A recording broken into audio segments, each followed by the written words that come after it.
What's happening, everybody? Welcome back to the channel to another WNBA video. We have a 3-game slate to dive into for Friday, June 20th. So we're going to break down and analyze each of those games. We're going to talk about which way that I'm leaning as far as the points and the spread. And then when it's all said and done, make sure you check down there into the pinned comment. You're going to find a link down there that's going to send you over to the Guy Boston Sports website. That's where all of my final plays for these games are going to live for free. Now, typically we would recap our plays from the day before right here, but we do still have one play live as the Fever and the Valkyries game is just tipping off as I start to record this one, and I do have a under in on that one. Hopefully we cash because we have started the night 1-1. Man, looking to finish 2-1 and land in the green. But guys, let's go ahead and dive into these games here. We'll recap those plays along with whatever we take in this game here, or in these games here. We'll recap those in the next video tomorrow. So let's go ahead and jump into the mix, man. Got 3 games to go over. Let's go ahead and dive into that first one. Smash that like button down there for me, guys, if you can, and hit subscribe if you have not already. Let's jump into the mix, man. We have the Dallas Wings taking on the Connecticut Sun. 7:30 p.m. tip-off time for this one. Wings are going to come in as 4-point favorites. Total sitting at 165.5. Obviously, this is an ugly one, right, to start off our night, so we'll just get this one out of the way first, man. We got the Wings coming in 2-11 straight up. They are 5-8 against the spread, while the Sun are off to their worst start in franchise history. They are just 2-10 straight up, 5-7 to the number. Connecticut is on a 4-game losing streak, and this is the second of back-to-back games at home, while the Wings are on the road for the first of 2, and they're coming in off of a win over the Valkyries at home their last time out. These two have met once on the season so far. That was a 109-87 win for the Wings. Dallas is going to be without centers Tierra McCowan and Louisa Geisel-Suter, both away for EuroLeague play. But their best player off the bench, Maddie Segrest, will also be out for this one, however, with a right knee injury. No timetable yet for her return. Lacan is away for EuroLeague action for the Sun as well, who otherwise come into this one fully healthy. Both of these defenses have been atrocious to open up the year, though, man. Connecticut coming in dead last for defensive rating. The Wings not much better, sitting at 11th. They're both giving up 87 points per game. They are the bottom 2 teams in the league in that regard. The Sun allow the highest overall shooting percentage from the field. The Wings give up the 3rd highest. From beyond the arc, they are tied, allowing the 2nd highest shooting percentage.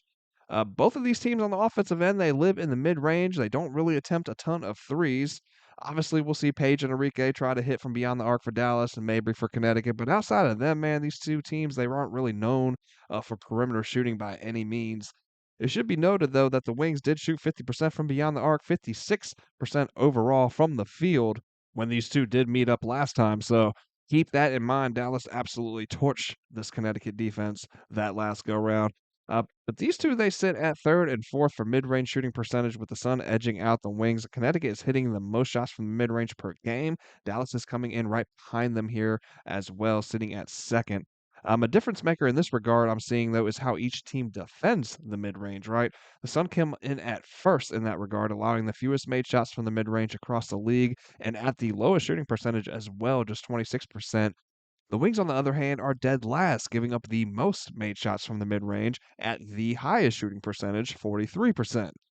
Dallas does lead the league in offensive rebounds per game and second chance scoring points, but the Sun give up the 5th fewest second chance points and are sitting at a middle of the pack 8th in terms of offensive rebounds allowed per game.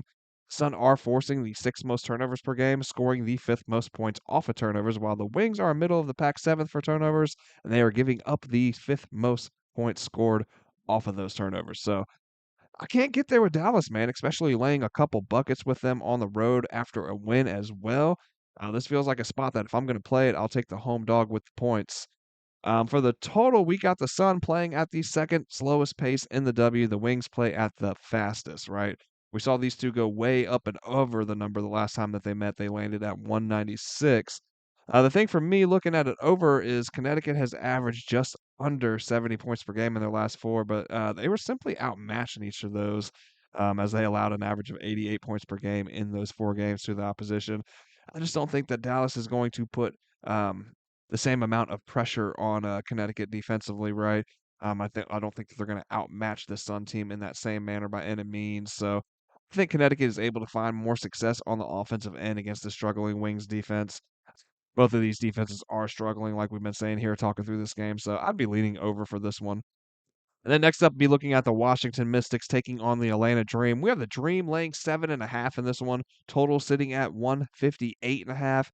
7:30 p.m. tip-off time for this game right here. Washington has won 2 of their last 3 to come into this one, 5-7 straight up, 7-5 against the spread. But man, as much as I love this young Mystics team, I always keep it 100 with you guys, right? Those 2 wins in their last 3 came over the sky and the sun.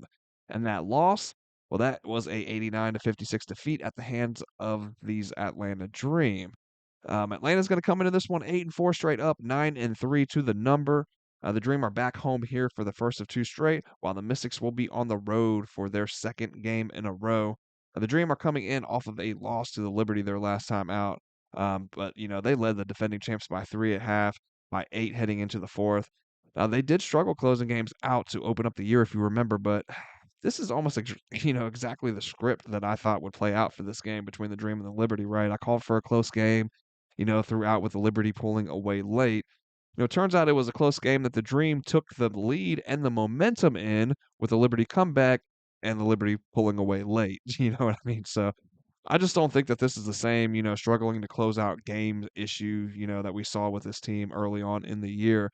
The Liberty are just a damn good team, right? That matches up extremely well with Atlanta and, well, just about everyone in the WNBA. So definitely don't hold this against Atlanta whatsoever. This is a very, very good team that just played a very good team and played them very well on top of it, even. So the Mystics have definitely been inconsistent looking at them, though, to open up the year, man. They haven't been able to put together back to back wins since starting the season 2-0. They sit at just 10th for offensive rating and are 8th for both defensive and overall net rating. The Dream have been one of the best teams in the WNBA this season, man. I have them at that at the top of that tier, right below the Liberty and the Lynx. I have them above Indiana, if you ask me. Right now they are the third best team in the WNBA. They're sitting at third for offensive rating, fifth defensively, and they do sit at third for overall net rating. These teams are looking to attack you in different ways, right? The Mystics live inside. They lead the league in percentage of points scored from the paint, while the Dream lead the W in percentage of points scored from deep. Now, Washington allows the 7th most threes per game, but they do hold opponents to the lowest shooting percentage from deep. But with that said, keep in mind that Atlanta just shot 43% from deep against the Mystics in that blowout this past Sunday, and they made 18 total three-pointers in the process, right? The Mystics sit at 4th in the W for points scored in the paint, and the Dream give up the most points inside per game. The Dream do lead the league in above the break threes and sit at 3rd for field goals made from inside the restricted area. Washington gives up just the 7th most above the break threes, but they are allowing the 3rd highest shooting percentage from inside that restricted area. Atlanta is just too much for this Mystics team at the end of the day, man. I can't see a way to anything but a dream play here as far as the side, so I'll lean Atlanta laying those points. Looking at the total, man, these two have both hit over and under this specific number at a 50% rate this season. But looking at the Mystics on the road, they are hitting under this mark at a 67% rate, and the Dream at home are hitting under it at a 100% rate. Atlanta 6-5 to the under this year with one push in there. The Mystics are 8-4 to the under this season. Washington has one of the worst rated offense. They sit at just 6th for pace, while the Dream bring in one of the league's best offenses, yes, but also one of the best defenses. I think the Mystics struggle to score on them again here in this one. And they could only muster 56 points on 30% shooting from the field, 18% shooting from deep against Atlanta on Sunday.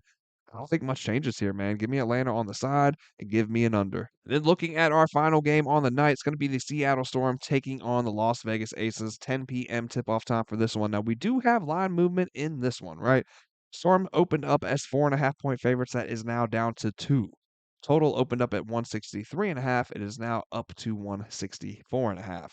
Now, Seattle is going to enter into this one at 7-5, both straight up and against the spread, and they have won 4 of their last 5. The Aces are just 3-8 to the number, 5-6 straight up, and they have lost 4 of their last 5. They've met twice so far this season, splitting both of the games in Seattle. The Storm took the first one by 20, and Vegas got revenge that next time around, winning by 5.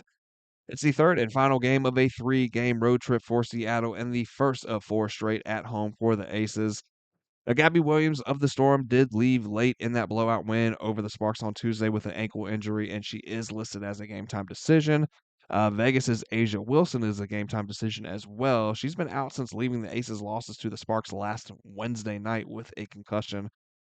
Look, to me, it feels like Asia is trending towards playing in this one and Gabby towards missing this one, right? But end of the day, as always with the WNBA, man, make sure that you keep an eye on that injury report, especially if you plan on placing any wagers here. Because to me, those two players there, that definitely makes a big difference in this one. If Gabby's out and Asia's in, that definitely swings the favor into Vegas' side, if you ask me. If Asia's out and Gabby's in, we're right back to looking at Seattle as the favorite, and that makes sense. The line movement though in favor of the Aces, it makes me feel like we see Asia. You know what I mean? And despite my better judgment, all the times that I've been burned by this Vegas squad, I did take them with those 4.5 points when that line dropped. And it feels simple to me. It does, man. This team has struggled to open up the year. They're struggling now, and their best player has been injured this past week on top of all of it, right? But this team is loaded with star power. They are top heavy, but they are loaded with star power there at the top, man. And a coach that has led them to multiple titles. So this team, much like the Fever, is just very centered around Asia Wilson. And by that I mean that, the offense and everything that Vegas does is geared around Asia and her skill set. So, and rightfully so, man. It's either her or Fee. In my opinion, that's the best player in this league. So why would you not, why wouldn't you center your whole team and what you do around the best player in the league? It makes complete sense, right? But they were struggling to find their rhythm and consistency as a unit before she got injured. So taking her out of the equation entirely really hasn't left them much of a fighting chance. Like I said, losers of 4 of their last 5 now. So I just simply think if we see Asia for this one, man, and I think we do, I think we see her in this one. The spark that she provides this team, who is at home and desperately needing a win to get the season on track, and not fall too far behind, right? Um, I like the Aces here, man. This feels like a good little bounce back, get right spot for them. While the Storm could potentially see a letdown on their end and some regression on their end after such a huge blowout win on the road, this being the third and final game of a current road trip for them as well. In my opinion, look, Seattle is ready to get home and they overlook a struggling Vegas team. So I'm on the Aces here. Like I said, caught those 4.5 points in my back pocket with the Aces. And for the total, these two, they sit in the top 5 for pace in their last 4 games. We've seen the Aces hit over this line in 3 of their last 4 at home. Seattle, 2 of their last 3 on the road, and then 3 of their last 4 overall. So I'm going to lean towards the over here. And that is going to do it, guys. I hope you guys enjoyed the content today. Hope you found the video helpful and useful. And if you did, please do not forget to smash that like button on your way out of here and hit subscribe if you have not already. That's going to do it, man. Hope you guys all cash out. Hope you all have a great night, and I'll see you back tomorrow for the next one.